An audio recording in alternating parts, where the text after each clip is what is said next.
Hi guys, welcome back to my channel. As you can see, I look a bit different today and I sound a bit different today. So I have tonsillitis, so if my voice is cracking or if I sound like a man, more so than usual, in this video, that's why. And that's why I'm not shouting as much as I usually am, because it hurts. And also, when I smile or talk, I can feel my face down here just cracking. I was gonna do a tutorial on this to let us know if you want that, because I'll do it. So, obviously Halloween is this week, so I thought I would do a case that like is around Halloween, because obviously I know true crime is like kind of around Halloween anyway. That's really annoying. Wow, that is so annoying, I'm gonna cry. But this murder actually took place on Halloween. So this is called the Candyman case. So guys, when you think of your childhood during Halloween, what do you think of? Personally, I think of trick-or-treating, or like them parties you'd go to after trick-or-treating or something like that, or the Halloween school discos. I don't know if you guys had them, but that's what reminds me of. Obviously this year, we're not going to get to do trick-or-treating, not that I would, because I'm 17, but the kids aren't going to be able to trick-or-treat, which actually breaks me heart, because if I was a child and we couldn't trick-or-treat, I'd be broken. When you went trick-or-treating when you were younger, I don't know if it was the same for you guys, was for me, but my mum would always check me sweets when I got home. Like, she'd always go through and just make sure like it was all alright. But I know not everyone's parents do that, because it's, a lot of people don't really think to do it, because it's just saying it's Halloween, why would anybody have anything bad in the sweets? But this case will show you why. However, back in the 70s, no one checked the kids' sweets at all. Like, it just wasn't a thing. No one ever thought to do it, because you just thought, you know, it's Halloween, why would we need to check sweets? Like, no one is sick enough to do that, to try and poison the kids or put anything harmful in the sweets. But that all changed in Houston, Texas in 1974. On Halloween 1974, a man named Ronald Clark O'Brien and his two children, one was called Timothy, who was around 8 years old, and the other was called Elizabeth, and she was around 5 years old. Anyway, they went trick-or-treating.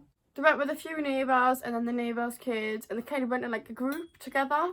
Timothy was dressed up as a character from the movie Planet of the Apes, because this had literally just been released and it was like a massive movie. Tons of other kids were dressed the same, because like I said, it was like such a big movie. One of the families that joined them in the trick-or-treat group was a family from church. There was Jim and his two kids, Kimberly and Mark. Ronald took Timothy and Elizabeth to Jim's neighbourhood, just because it was a nicer area and they just thought it would go better if they went there. So everything was fine, they were just trick-or-treating, and as they were trick-or-treating, they came to a house and it had its lights off. Now, usually when a house has its lights off, oh my god, my throat. Usually when a house has its lights off, it means that they're not giving out sweets, or like they're out of sweets or whatever, but basically it means like, go away. But the group thought that they may as well try it anyway, so they tried knocking but got no answer. Because they didn't get an answer, the kids just rushed off at the next house, because, you know, it's Halloween, they want to get to as many houses as they can, and if this one's not answering, they're not going to just stay there. So they rushed off to the next house and the parents followed, but Ronald stayed behind and knocked again, and just after the kids left, he said someone answered the door and gave him 6 pixie sticks to give it to the kids. If you don't know what pixie sticks are, they're like, I'll put a picture up, but they're basically like a paper tube, and it's got like sort of like a sugary sherbet sort of thing inside of it, and you just like obviously eat it. Not the paper tube, but you just eat the stuff inside, obviously. Anyway, he got back and he gave the kids one each. So when he got back, he handed out the sweets. They continued trick-or-treating for 2 blocks down the street, but then it started raining, so they just decided to call it quits, because it's not exactly fun when it's pouring rain. So as soon as Timothy got home, he emptied out all his sweets on the floor and started sorting through what he wanted to have and what he didn't want, because obviously that's what you do when you're a kid. First thing you do as soon as you get in, you chuck on the floor and you see what you like and what you don't like. Anyway, so he was doing that. Timothy wanted to eat his pixie stick, but he couldn't get it open because it was like stapled shut at the top. So his dad came in and opened it for him. As Timothy was eating this pixie stick, he said that it tasted very off. It tastes very weird. He said it was very, very bitter. So Ronald went and got some Kool-Aid, which is like an American drink or something. I don't really know. I just know it's like an American fruity drink, I think. Anyway, he got him some Kool-Aid and Timothy drank it to like wash out the taste. Ronald said he just assumed that it was like rotten or off or something, like there was something wrong with it, but he didn't think much of it. Only a few minutes later, Timothy started complaining of a really bad stomach. and then he ran into the bathroom and started vomiting, like profusely vomiting, and he was convulsing. So at this point, Timothy was in like a really terrible condition, and it was clear that something was really, really wrong with him. Ronald said he just ran to the bathroom and he just lay on the floor with his son and held him until Timothy just went limp. Ronald called 911, but on the way to the hospital, Timothy died in the ambulance. Within an hour of eating this pixie stick, Timothy had died. So really quickly, everyone in the neighbourhood heard about this and everybody started freaking out. Like, parents were taking all of the kids' sweets off them and throwing them in the bin. Other people were taking the sweets off the kids and then taking it out in the police station to get it all checked out. But like, everybody just freaked out so much because a kid had literally just died from eating a sweet. So when they did an autopsy of Timothy, they found that there was cyanide, like a high level of cyanide in the pixie stick, and that's what killed him.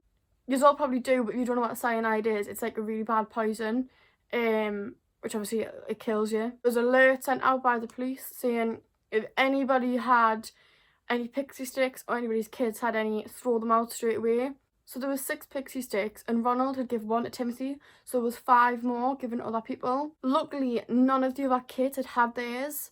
However, there was one child that Ronald didn't know the name of. He just knew him from church. He was a 10-year-old boy.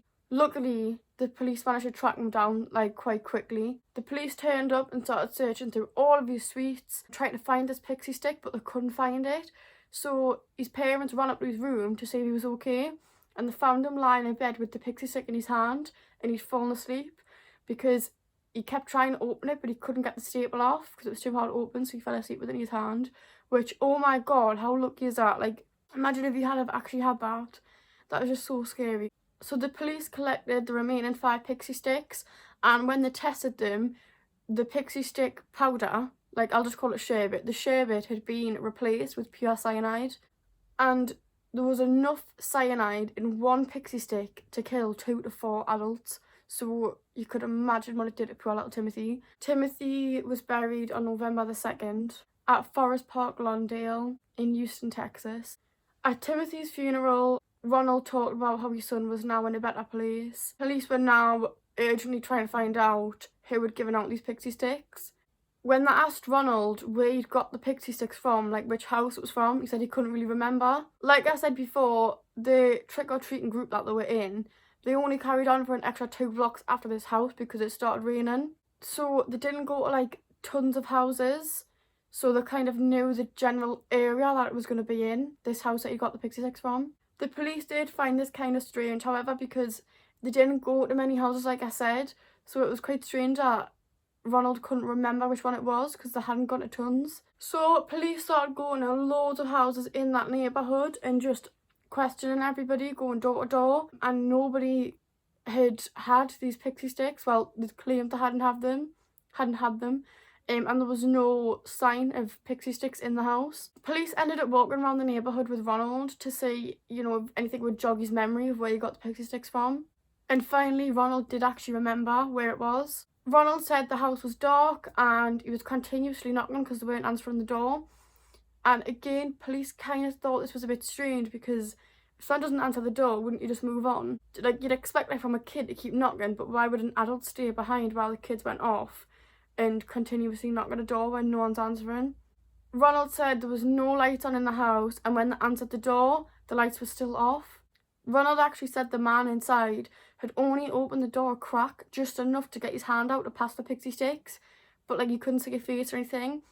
And again, police kind of thought this was a bit sketchy because it was a bit like, it was quite convenient that he didn't get to see the face. And also, police kind of found that suspicious because if a random man opened the door a crack and just put his hand out and gave you some sweets with dodgy staples on the top of them and didn't speak to you and had the lights off, you wouldn't give them your kids, would you? Just the whole thing seemed a little bit strange, like his whole story didn't really seem like it was adding up.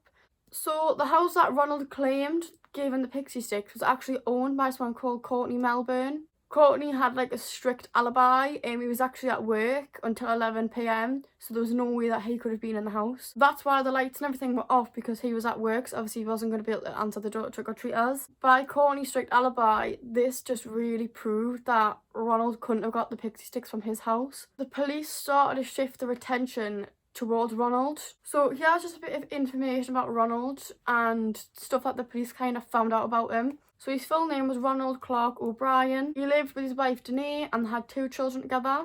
He had a son, Timothy, who was born in 1966, and a daughter, Elizabeth, who was born in 1969. And they all lived in Deer Park, Texas, just outside of Houston. Ronald was known as a decent person. He was an optician. He was really involved in his church and he was even in the choir. However, Ronald was in over $100,000 of debt. In addition to that, Ronald had had 21 jobs in the last 10 years because he could never keep a job. And actually during this time, he was in like a lot of trouble at work because he'd been accused of stealing from the opticians he worked at. Ronald's car was about to be repossessed. He had defaulted on several bank loans and his family home was about to be foreclosed on. So Ronald's looking really suspicious because, like I said, his story's really not adding up at this point. And I think investigators were just kind of like, they just didn't really believe what he was saying. So if he didn't look guilty enough, police actually found out that Ronald had taken life insurance policies out on his 2 kids. And this was like very shortly before Timothy died. In January 1974, he took out 2 $10,000 life insurance policies on both his kids. 1 month before all this happened, he took an extra $20,000 insurance policy per kid. This meant that he had a $60,000 life insurance policy on each kid. Police thought it was very strange for the kids to have life insurance policies this young, and also for the amount that it was just kind of like a bit strange because you don't really hear of that ever. People having that on the kids, like, it's just very strange. They're too young. The life insurance company actually contacted police and told them that on the 1st of November, just 1 day after Timothy's death, Ronald called them to ask them how he'd go about getting the money for his life insurance policy. Now, obviously, again, this made police very suspicious because when your child has just been killed in such a brutal way, why would your first thought be to call and get money from their death? Like, that's not a normal thing. Like, a life insurance policy should be your last thought as a parent who's just lost a child. Ronald's wife, Danae, didn't even know that her children had life insurance policies.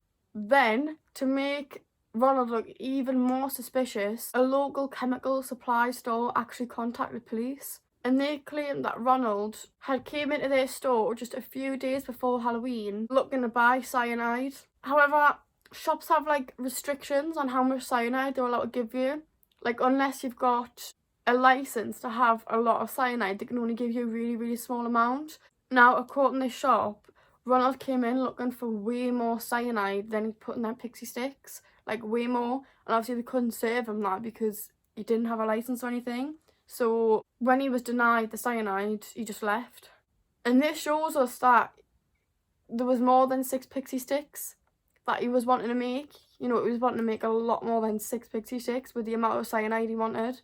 Due to all this evidence that was just stacking up against Ronald, the police actually decided to arrest him on November the 5th, literally just 5 days after Timothy's death.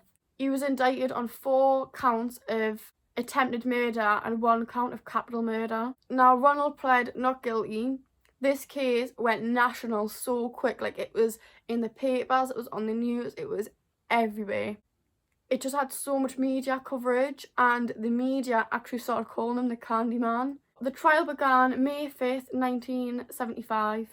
During the trial, a chemist who was actually Ronald's friend said that in the summer of 1973, that Ronald had actually been asking him how much cyanide it would take to kill someone. Ronald's friends and co-workers said that he would talk about cyanide quite a lot and he had a strange interest in it. And they said that he would randomly just tell them like how much it would take to kill somebody. So it was quite strange, like the things he was saying. Ronald's sister and brother-in-law claimed that at the funeral, at Timothy's funeral, Ronald was going around and telling everybody that he was going to go on this long, really nice holiday to deal with the grief of his son with the life insurance policy. And he also talked about buying other things with this life insurance policy money. This made his sister and brother-in-law slightly suspicious because, again, like, when your child's just died, you're not thinking about going on holiday. You're not thinking about buying things with the money that you've got from them dying. Despite all this evidence now stacking up, Ronald still was saying he was not guilty and that there was a man passing out poisonous sweets to kids. Ronald's case was very, very weak because there was just so much evidence against him that like there wasn't really much his attorneys could say because it was just so obvious that it was him. Like, everybody believed it was him. So on June the 3rd, 1975, the jury found Ronald guilty on all charges. And what's really interesting about this is it only took the jury 46 minutes to deliberate. 46 minutes, that was it. Which just shows how certain they clearly were and thinking that Ronald had done it. It then took the jury 71 minutes to come back and decide Ronald's sentence. The jury decided to give Ronald the death penalty. So shortly after he was convicted, his wife filed for divorce. Ronald was held in Huntsville unit until it was time for his death. According to people who worked in the prison, everybody hated Ronald, even the death row inmates, because of how disgusting what he did was. So Ronald had a miserable end to his life, like everybody hated him. His execution was scheduled to be on August the 8th, 1980. It was then pushed back to May the 25th, 1982. It was then pushed back again to October 31st, 1982. And this was the 8th anniversary of Timothy's death. The judge wanted justice for this case so much that he actually told the prison that he would literally drive Ronald there himself so he could be executed on the 31st if they actually tried pushing it back once again. Supreme Court actually delayed this again to give Ronald time to appeal his case. Once again, another date was set for March the 31st, 1984.